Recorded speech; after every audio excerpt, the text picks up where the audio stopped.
Hi, in today's tutorial, I'm going to show you how to use Premoves on chess.com. So the first thing that you'd like to do, of course, is just go and open whatever browser you're going to use to follow this tutorial steps with. Here in my case, I'm actually using Brave. But of course, in your case, you can use any other browser could be possibly working for you in your PC. Once you open that browser, make sure to go to this URL section and simply type chess.com and hit the enter button, and that should take you into this page.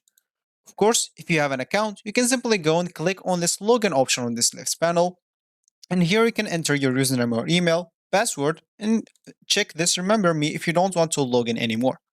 Of course, you can even log in with your Apple account, Google account, or Facebook account if you don't want to go through all the boring steps of creating or logging into your account. Or if you don't have an account, you can simply go and click on sign up from here or sign up from here.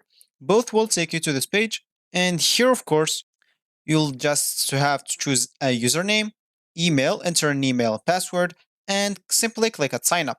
Of course, you'd like even to choose your chess skill level, new to chess, beginner, intermediate, or advanced. And also, you can sign up with Apple, Google, or Facebook, like login if you don't want to go through all the boring steps of signing up. So once you're logged in into your account or you just created your account, you'll find yourself here in this home screen or the main screen of the chess.com. So as I said in the beginning of this tutorial, would like to use pre-moves. And of course, if you want to do that, let's just go to this left panel, have our play, and let's go to computer because I don't want to play against a real human. So of course, here you can just go to the top right corner of the board and find the settings option, click on it. Once you are here, okay, so let me just, let's just go and play and click on play so we can actually enable this first.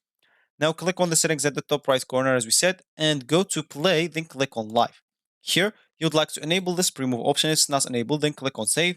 And now let me just go and play against the computer. Let's say, for example, this one. So of course, if I want to use the pre-moves simply, we can just go and play my moves one after the other. And as you can see, once he moves, I will move as well. As you can see, once he make the move, I make the move again, and that's how I pre-move on chess.com. So that's actually for this tutorial. Hope you like it. Thank you guys for watching, and goodbye.